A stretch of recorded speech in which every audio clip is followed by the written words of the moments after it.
ശാലോം പ്രേക്ഷകർക്ക് ഇടയ ശബ്ദത്തിലേക്ക് സ്വാഗതം. ഇന്ന് നമ്മോടൊപ്പം ഉള്ളത് മാർ ജോസ് കല്ലുവൽ പിതാവാണ്. കഴിഞ്ഞ എപ്പിസോഡിൽ പിതാവിൻ്റെ ബാല്യകാലത്തെപ്പറ്റിയും ദൈവവിളിയെപ്പറ്റിയും ശുശ്രൂഷ മേഖലയെപ്പറ്റിയും നമ്മൾ കേട്ടു.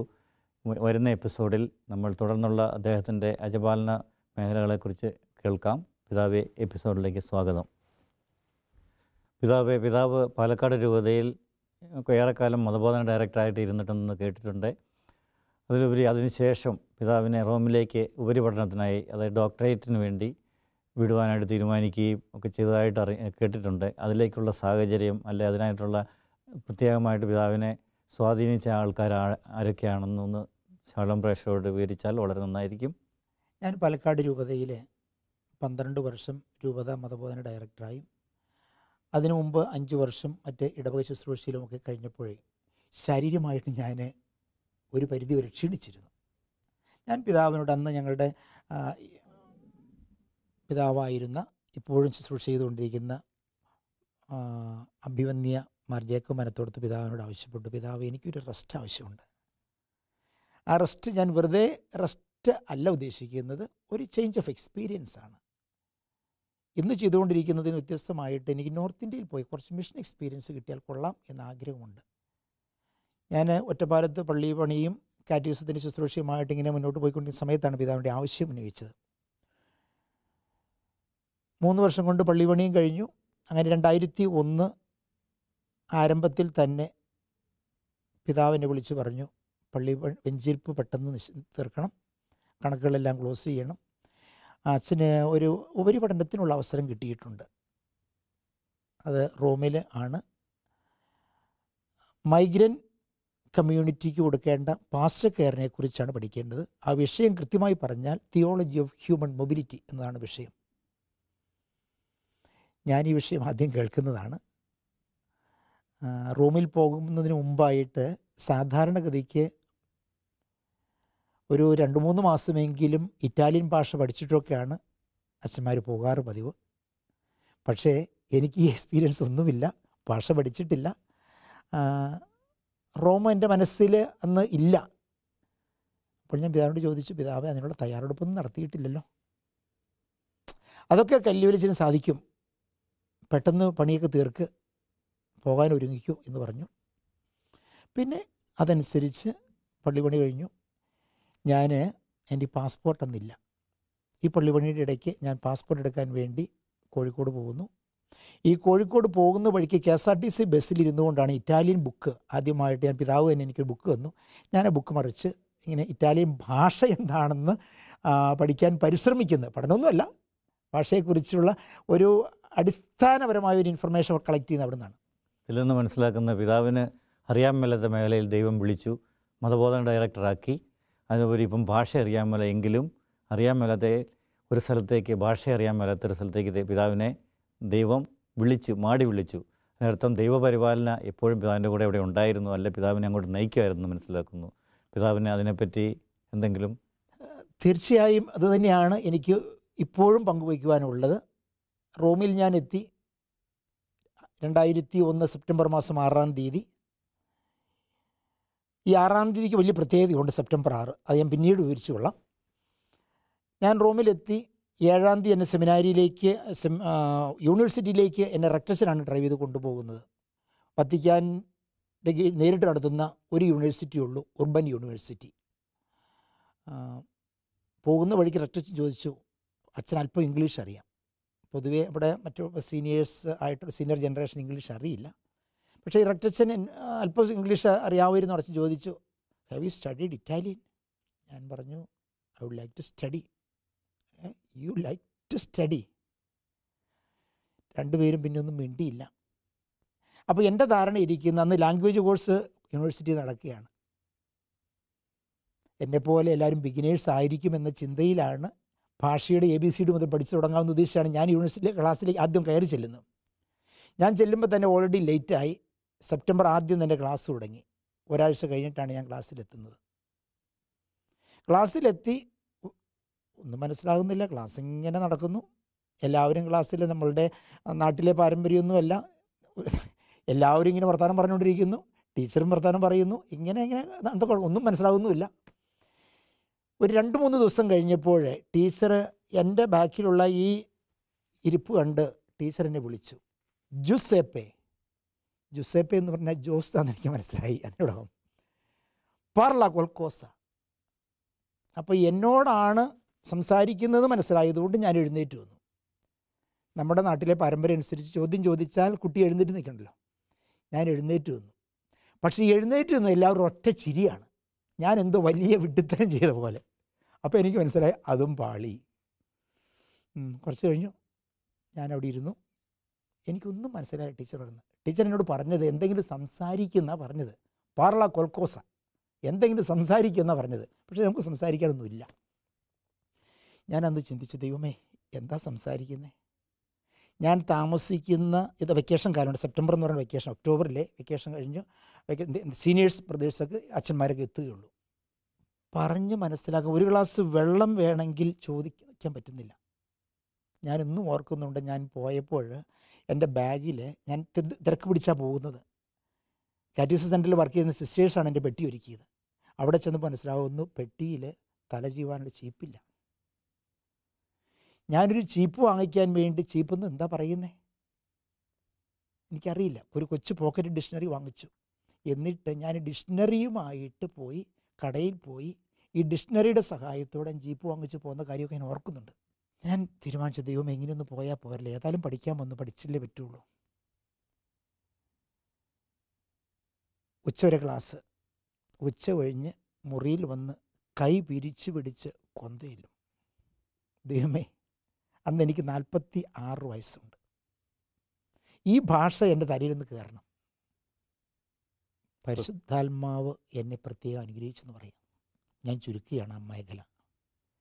2 വർഷം കഴിഞ്ഞ് ലൈസൻഷ്യേറ്റ് കഴിഞ്ഞ് എനിക്ക് സ്കോളർഷിപ്പ് ഡോക്ടറേറ്റിന് അന്നില്ലായിരുന്നു. ഇവിടുന്ന് പോകുമ്പോൾ ഡോക്ടറേറ്റിന് സ്കോളർഷിപ്പ് നൽകിയത് ഇറ്റാലിയൻ പഠിച്ചിട്ടുണ്ടോ എന്ന് ചോദിച്ച റെക്ടറച്ചൻ്റെ റെക്കമെൻഡേഷനോടുകൂടി ഇറ്റാലിയൻ ബിഷപ്സ് കോൺഫറൻസിൽ നിന്ന് എനിക്ക് ഡോക്ടറേറ്റിന് സ്കോളർഷിപ്പ് നൽകി. ആ സ്കോളർഷിപ്പ് നൽകിയത് ഒരു ഇറ്റാലിയൻ പള്ളിയിൽ അസിസ്റ്റൻ്റായിട്ട് ശുശ്രൂഷ ചെയ്യുന്നതോടൊപ്പം ഡോക്ടറേറ്റിന് പഠിക്കാനും കൂടി സംവിധാനം ഒരുക്കിക്കൊണ്ടാണ്. അപ്പോൾ ഇതിൽ നിന്ന് അവിടെ മനസ്സിലാക്കാൻ സാധിക്കും പിതാവിൻ്റെ ദൈവാശ്രയം. ഒന്നും അറിയാൻ മേലാത്ത സമയത്തും ദൈവത്തോട് പ്രാർത്ഥിച്ചു, ദൈവം അതിനുള്ള ജ്ഞാനം തന്നു, പരിശ്രമിച്ചു, അതിനുള്ള സമ്മാനവും തന്നു. അതായത് ഉയർച്ച ദൈവം ഓരോ പടവ് പിതാവിനെ ഉയർത്തുകയായിരുന്നു. എപ്പോഴും ദൈവത്തിൽ ആശ്രയിച്ചുകൊണ്ടിരുന്നു. അതാണ് ഇവിടെ നിന്ന് മനസ്സിലാക്കുന്നത്. അത് ഈ പഠനം എത്ര നാൾ കൊണ്ട് പൂർത്തിയാക്കാൻ സാധിച്ചു, അല്ലെ എന്ന് പിതാവ് അവിടെ പൂർത്തിയാക്കി? ഞാൻ പഠനത്തോടൊപ്പം വെറും പഠനത്തിൽ മാത്രം ഞാൻ മുഴുകിക്കഴിഞ്ഞ ആളല്ലായിരുന്നു. പഠനത്തോടൊപ്പം പാസ്റ്റർ ലൈഫിന് ഞാൻ ആദ്യമേ സൂചിപ്പിച്ചായിരുന്നു. പാസ്റ്റർ ലൈഫ് ആണ് എൻ്റെ ജീവിതത്തിൻ്റെ ഉള്ളിലെ പൗരോഹിത്യത്തിന് സംതൃപ്തി. അപ്പോൾ പഠനം കഴിഞ്ഞ് തിങ്കൾ മുതൽ വെള്ളിയാഴ്ച വരെ ഈ പഠനവുമായിട്ട് പോയി കഴിഞ്ഞാൽ ശനി ഞായർ അവധി ദിവസമാണ്. ആ ദിവസങ്ങളിൽ ഞാൻ തൊട്ടടുത്തുള്ള സ്ഥലങ്ങളിൽ എന്തെങ്കിലുമൊക്കെ പൗരോഹിത്യ ശുശ്രൂഷ ചെയ്യുവാൻ വേണ്ടിയിട്ട് അവസരം കിട്ടുമെന്ന് നോക്കും. അങ്ങനെ എനിക്ക് കിട്ടിയൊരു അവസരമാണ് അവിടെ നിന്ന് ഒരു അല്പം അകലെ മരിയമജോറെ എന്ന ഒരു പിൽഗ്രിം സെൻറ്ററിൽ കുമ്പസാരിപ്പിക്കാൻ പോകാൻ വേണ്ടിയിട്ട് എന്നെ വിളിച്ചു. അങ്ങനെ അവിടെ കുമ്പസാരിപ്പിക്കാൻ പോകും. അതെൻ്റെ ഒരു പാസ്റ്റൽ വർക്കായിരുന്നു. അതെനിക്ക് വലിയ വാസ്തവത്തിലൊരു പ്രീസ്ലി ഫുൾഫിൽമെൻറ്റ് നൽകിയ ഒരവസരം കൂടിയാണ്. അങ്ങനെ 2 വർഷം കൊണ്ട് എൻ്റെ ലൈസൻഷ്യേറ്റ് കഴിഞ്ഞു.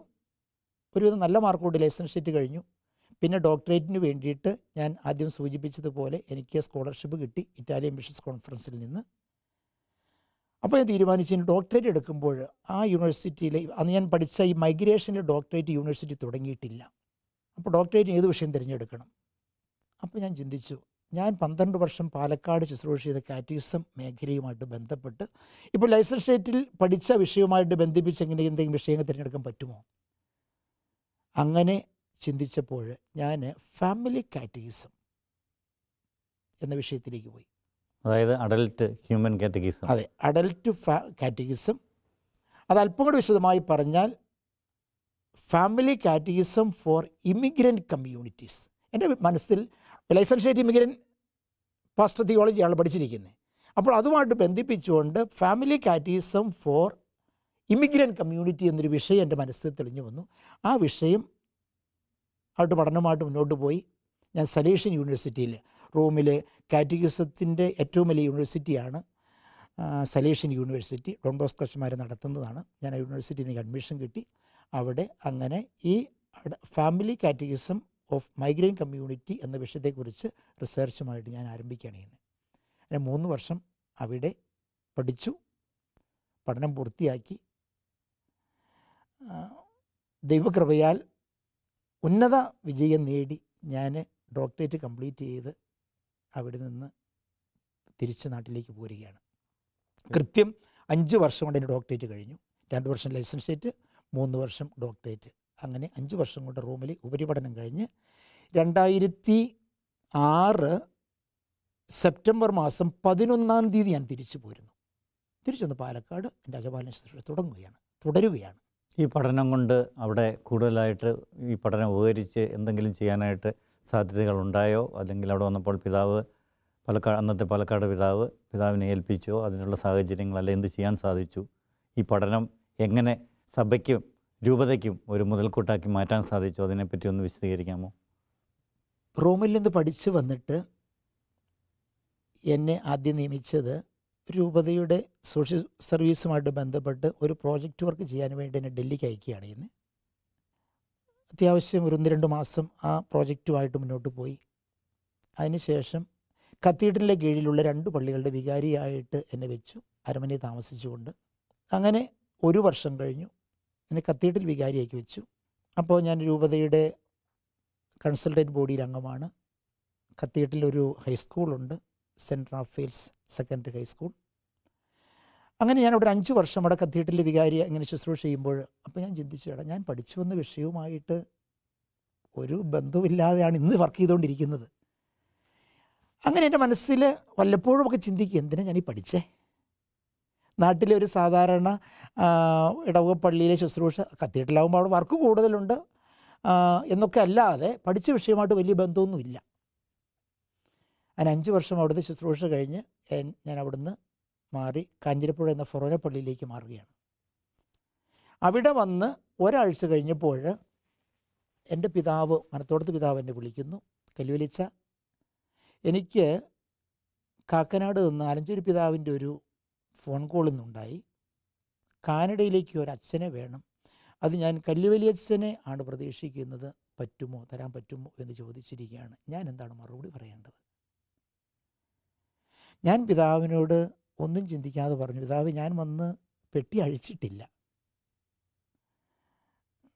അഴിക്കണോ വേണ്ടയോ, എന്താ വേണ്ട പിതാവ് പറഞ്ഞാൽ മതി, ഞാൻ എന്തിനും തയ്യാറാണ്, പോകണമെങ്കിൽ പോകാം, ഇവിടെ കണ്ടിന്യൂ ചെയ്യണമെങ്കിൽ കണ്ടിന്യൂ ചെയ്യാം.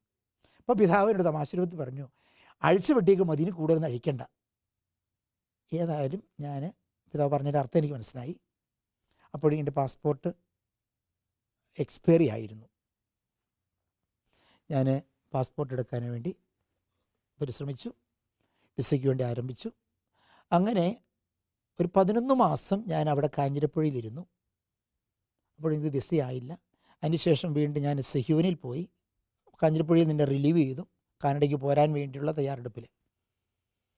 വിസ കിട്ടുന്ന കാലയളവ് പ്രതീക്ഷിച്ചുകൊണ്ട് ഞാൻ സെഹ്യൂനിൽ അല്പസ്വല്പം ധ്യാന ശുശ്രൂഷയിലൊക്കെ മുഴുകി. കുറച്ചുകൂടെ ഒരു ആത്മീയ നവീകരണം വേണമെന്ന് എനിക്ക് തന്നെ അറിയാം.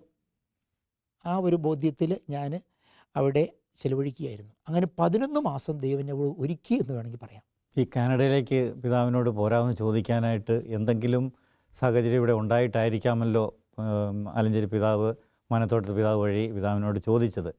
അതിൻ്റെ ആവശ്യം, അല്ലെങ്കിൽ അന്നത്തെ സാഹചര്യത്തിൽ ഇവിടെ ശക്തമായി സഭയെ നയിക്കാൻ അതുപോലെ പരിചയമുള്ള അല്ലെങ്കിൽ അതിനോട് എക്സ്പീരിയൻസ് ഉള്ള ഒരാളെ വേണമായിരിക്കാം, അതുകൊണ്ടായിരിക്കാം ചോദിച്ചത് എന്ന് എനിക്ക് തോന്നുകയാണ്. അതിനെപ്പറ്റി പിതാവിൻ്റെ അഭിപ്രായം എന്താണ്?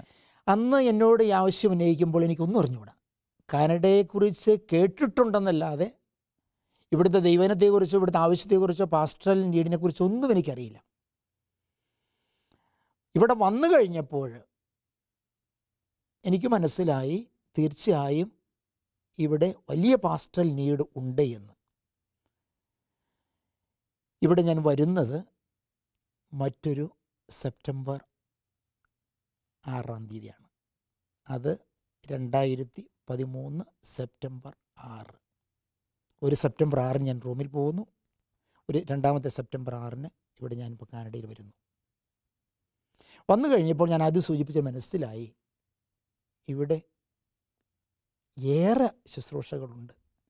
എനിക്ക് സ്കാർബറോ പള്ളിയിലും മിസ്സാഗ പള്ളിയിലുമാണ് ചാർജ്.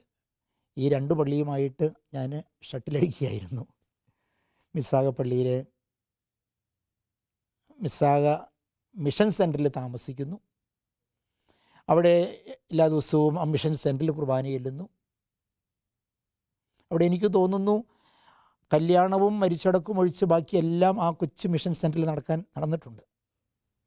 പിതാവ് കാനഡ മിഷനെ പറ്റി കേട്ടപ്പോൾ പിതാവ് അതിനെപ്പറ്റി വിഷമിച്ചിരുന്നോ, അല്ലെങ്കിൽ എക്സൈറ്റഡ് ആയിരുന്നോ, അല്ലെങ്കിൽ ഇതെങ്ങനെ ഒന്നും അറിയാത്ത സാഹചര്യമാത്തൊരു സ്ഥലത്ത് എത്തിച്ചേരുമ്പോൾ അതിൻ്റെ ബുദ്ധിമുട്ടുകളെയൊക്കെ തരണം ചെയ്യാനായിട്ട് പിതാവ് തയ്യാറായിരുന്നോ? എനിക്ക് തോന്നുന്നു എന്നെ കർത്താവ് ഒരുക്കുകയായിരുന്നു ആ വിസ പ്രതീക്ഷിച്ചുള്ള 7 മാസത്തെ കാത്തിരിപ്പ്. ഞാൻ പല അവസരത്തിലും ചിന്തിച്ചു, ഈ വിസ ഇത്ര ലേറ്റ് ആകുന്നുണ്ട്, ഒരുപക്ഷെ ഞാനായിരിക്കില്ല പോകേണ്ടത്, വിസ എനിക്ക് കിട്ടാൻ സാധ്യതയില്ല, കാരണം ഇവിടുത്തെ സാഹചര്യം ഒന്നും അറിയില്ല. അങ്ങനെ കുറച്ച് നാൾ മുന്നോട്ട് പോയപ്പോൾ എനിക്കൊരു ദിവസം ഞാൻ ഓർക്കുകയാണ്, പ്രഫുൽ തോമസ് എന്ന സ്കാർബറോ പള്ളിയിലെ സെക്രട്ടറിയെ വർക്ക് ചെയ്യുന്ന, ഇന്നും വർക്ക് ചെയ്തുകൊണ്ടിരിക്കുന്ന അദ്ദേഹത്തിൻ്റെ ഒരു ഫോൺ കോൾ എനിക്ക് വന്നു. എങ്ങനെയോ നമ്പർ കളക്ട് അതിനെ വിളിച്ചു. അച്ഛ വരാറായോ, വിസ കിട്ടിയോ എന്നൊക്കെ ചോദിച്ച്. അപ്പോൾ ഞാൻ ചോദിച്ചു, ആരാ അവിടുത്തെ വികാരി? അന്നേരം പറഞ്ഞു, നമ്മുടെ മാത്യുവച്ചൻ അവിടെ വികാരിയാണ്. അപ്പോൾ ഞങ്ങൾ മാത്യുവച്ചനെ ഞാൻ വിളിച്ചു. അച്ഛൻ പറഞ്ഞു, വായോ ജോസച്ച, ഞങ്ങൾ 2 റൂമിൽ ഒരുമിച്ച് പഠിച്ചിട്ടുണ്ട്. അപ്പോൾ അച്ഛനാണെന്ന് കേട്ടപ്പോൾ എനിക്ക് സന്തോഷം തോന്നി. മാത്യു പെരിയപ്പുറം അച്ഛൻ. അച്ഛൻ മാനന്തവാടി രൂപക്കാരനാണെന്ന് തോന്നുന്നു. അങ്ങനെ അച്ഛനോടൊപ്പം ഒരുമിച്ച് വർക്ക് ചെയ്യാമല്ലോ, ഒരു പൂർവ്വകാല സുഹൃത്താണല്ലോ എന്നൊക്കെ സന്തോഷിച്ചിരുന്നു. പിന്നീട് ഇവിടെ വന്നപ്പോഴാണ് അറിയുന്നത് മാത്യുവച്ചൻ തിരിച്ച് നാട്ടിലേക്ക് പോയി. അപ്പം ഞാൻ ഒറ്റയാണ്. അപ്പം ആരും ഇല്ലായിരുന്ന ഒരു സാഹചര്യത്തിൽ, അച്ഛന്മാർ സ്ഥിരമായിട്ട് സിറമലബാർ സഭ വിശ്വാസികൾക്ക് ഇവിടെ ഇല്ലായിരുന്ന സാഹചര്യത്തിലാണ് പിതാവ് ഇവിടെ എത്തിച്ചേർന്നത്. അപ്പം ആരുമില്ല പറഞ്ഞു തരാനും കൂടെ പ്രവർത്തിക്കാനും. അപ്പം ഏകനായിട്ട് നയിക്കാനായിട്ട് പിതാവിനെ നിയോഗിച്ചു. പിതാവ് അത് സസന്തോഷം സ്വീകരിച്ച് ദൈവപരിപാലനയിൽ ആശ്രയിച്ച് മുന്നോട്ട് പോയി എന്ന് വിശ്വസിക്കുന്നു. ഒരിക്കലും ഞാൻ ഏകനാണെന്ന് പറയില്ല. ഞാൻ ഏകനല്ലായിരുന്നു. എന്നോടുകൂടി എന്നെ വിളിച്ച് പൗരോഹിത്യ ശുശ്രൂഷയിൽ എന്നെ വളർത്തിക്കൊണ്ടുവന്ന ദൈവം കൂടെ ഉണ്ടായിരുന്നു. ഞാൻ ഉറച്ചു വിശ്വസിക്കുക. കഴിഞ്ഞ വർഷങ്ങളിലെ അനുഭവം മുഴുവൻ എന്നെ അതാണ് പഠിപ്പിക്കുന്നത്. അത് പിതാവിൻ്റെ എല്ലാ സംസാരത്തിലും നമ്മൾ മനസ്സിലാക്കിയിട്ടുണ്ട്. ആവശ്യങ്ങളിലും എല്ലാ ആവശ്യങ്ങളും തമ്പുരാനിൽ ആശ്രയിക്കുകയും പ്രാർത്ഥിക്കുകയും അതായിരുന്നു പിതാവിൻ്റെ ശക്തി. ഓക്കെ, ഇവിടെ വന്ന് കുറച്ച് നാൾ, ഞാൻ സെപ്റ്റംബർ 6 വരുന്നു, പെട്ടെന്ന് ഒന്ന് സ്നോ തുടങ്ങി. ഞാൻ പിന്നീട് കേട്ടത് ഒരു 100 വർഷത്തിനുള്ളിൽ വന്ന the worst weather in Canada എന്ന് ഞാൻ കേട്ടിരിക്കുന്നത്. പക്ഷേ എനിക്കത്ര വേഴ്സ്റ്റായിട്ട് തോന്നി. കാരണം ഞാനിപ്പോഴത്തെ ഫസ്റ്റ് എക്സ്പീരിയൻസ് ആയതുകൊണ്ട് എനിക്കത്ര വേഴ്സ്റ്റായിട്ട് തോന്നിയില്ല. ഞാനിന്ന് ഓർക്കുകയാണ്, ആ മഞ്ഞുകാലത്ത് ഞാനൊരു 400ഓളം വീടുകൾ വെഞ്ചരിച്ചു, മിസ്സാഗയിലെ സ്കാർബറോയിലുമായിട്ട്. അങ്ങനെ ഒരു 2 വർഷം പെട്ടെന്ന് പോയി. 2013 മുതൽ 15 വരെ. സത്യം പറഞ്ഞാൽ ഈ 2 വർഷത്തിനുള്ളിൽ എനിക്ക് ഈ 2 ഇടവകളിലുമുള്ള ദൈവജനത്തെ ഒത്തിരിയേറെ പഠിക്കാനും അതിലൂടെ കാനഡയുടെ അജപാനി സുരക്ഷ മനസ്സിലാക്കുവാനും സാധിച്ചു. ഞാൻ അല്പം കൂടി പുറകോട്ട് പോവുകയാണ്. പാലക്കാട് പഠനം കഴിഞ്ഞ് വന്നിട്ട് പഠിച്ച കാര്യം ഉപകരിച്ചോ എന്നൊരു ചോദ്യം എന്നോട് ആദ്യം ചോദിച്ചല്ലോ. ഇവിടെ വന്നപ്പോൾ മനസ്സിലായി, കർത്താവ് എന്തിനു വേണ്ടിയാണ് എന്നെ റൂമിൽ വിട്ടത്. ഇവിടെ കാനഡയിലുള്ളത് ഒരു കുടിയേറ്റ ജനതയാണ്, ഒരു ഇമിഗ്രൻ്റ് കമ്മ്യൂണിറ്റിയാണ്. ഇവർക്കുള്ള അജപാലന ശുശ്രൂഷയുടെ ബാലപാഠങ്ങൾ പഠിപ്പിക്കുകയായിരുന്നു എന്നെ റൂമിൽ. അത് പേപ്പൽ ടീച്ചിങ്ങിൻ്റെയും ബിബ്ലിക്കൽ ബാക്ക്ഗ്രൗണ്ടിൻ്റെയൊക്കെ പശ്ചാത്തലത്തിൽ എന്താണ് അജപാലന ശുശ്രൂഷ, പ്രത്യേകിച്ച് ഇമിഗ്രൻ്റ് കമ്മ്യൂണിറ്റിക്ക് വേണ്ടി ചെയ്യേണ്ടത്, അതിൻ്റെ സ്റ്റൈൽ എന്തായിരിക്കണം എന്നൊക്കെ അല്പം താത്വികമായിട്ട് അവിടെ പഠിച്ചു. ഇവിടെ വന്നപ്പോൾ പ്രായോഗികമായിട്ട് മനസ്സിലാക്കാനും അത് പ്രാവർത്തികമാക്കാനും സാധിച്ചു. പിതാവിൻ്റെ 2 വർഷക്കാലം പിതാവ് ഈ കമ്മ്യൂണിറ്റിയെ അടുത്ത് അറിയാനും അവരെ കോർത്തിണക്കാനും വെഞ്ചരിപ്പിലൂടെയും മറ്റ് കൂട്ടായ്മയിലൂടെയും പ്രവർത്തിച്ചു. അതിലുപരിയായിട്ട് ഈ കമ്മ്യൂണിറ്റിയെ വളർത്താനായിട്ട് എന്ത് പിതാവ് ചെയ്തു, അല്ലെ പിതാവിൻ്റെ മനസ്സിൽ എന്തായിരുന്നു ആ സമയത്ത്, എത്ര ആവശ്യമായിട്ട് ഈ സമൂഹത്തെ ഒന്നും കൂടെ ഉണർത്താനും ശക്തിപ്പെടുത്താനും ചെയ്യേണ്ട ഒരു കാര്യം പിതാവിൻ്റെ മനസ്സിൽ ഉണ്ടായിരുന്നായിരിക്കാം. അതെന്താണ് പിതാവ് ആ സമയത്ത് ചെയ്തതെന്ന് വിശദീകരിച്ചാൽ എല്ലാവർക്കും അതിനെപ്പറ്റി ഒരു അറിവ് കിട്ടുന്നത് നല്ലതായിരിക്കും എന്ന്. എൻ്റെ ആ 2 വർഷത്തെ ശുശ്രൂഷയുടെ പ്രയോറിറ്റി എന്ന് പറയുന്നത് കമ്മ്യൂണിറ്റി ബിൽഡിംഗ് ആയിരുന്നു. എനിക്ക് 2 ഇടവകയുണ്ടായിരുന്നല്ലോ. ഈ 2 ഇടവകയിൽ ചിതറി കിടക്കുന്ന ആ ദൈവജനത്തെ ആ ഇടവകയാകുന്ന കുടുംബത്തോട്, വലിയ കുടുംബത്തോട് ചേർത്ത് നിർത്തുക. അതിനുവേണ്ടിയായിരുന്നു മിസിസാഗയിലെ 12 കുടുംബ യൂണിറ്റുകൾ നമ്മൾ 19 കുടുംബ യൂണിറ്റുകളായിട്ട് വെച്ചു. എല്ലാവരും റീച്ച് ഔട്ട് ചെയ്യുക. അതുപോലെ സ്കാർബ്രോയിലും കുടുംബ യൂണിറ്റുകളെ ശക്തിപ്പെടുത്തുന്നതിന് വേണ്ടി 15 കുടുംബ യൂണിറ്റായിട്ട് അവിടെ രൂപീകരിച്ചു. അങ്ങനെ കൂടുതൽ ജനങ്ങളിലേക്ക് ഇറങ്ങിച്ചെന്ന് കമ്മ്യൂണിറ്റി ബിൽഡപ്പായി, കമ്മ്യൂണിറ്റിയുടെ കഴിവ് മനസ്സിലായി, കമ്മ്യൂണിറ്റിയുടെ അന്തർദാഹം മനസ്സിലായപ്പോൾ പിന്നീട് ഞാൻ ഊന്നൽ കൊടുത്തത് സ്വന്തമായൊരു ദേവാലയം എന്നുള്ള സ്വപ്നം യാഥാർത്ഥ്യമാക്കാനുള്ള പരിശ്രമമായിരുന്നു. അങ്ങനെ സ്കാർബ്രോയിൽ കർത്താവ് സ്വന്തമായൊരു ദേവാലയം കിട്ടുവാനുള്ള വഴികൾ ഒരുക്കി കൊണ്ടുവന്നു.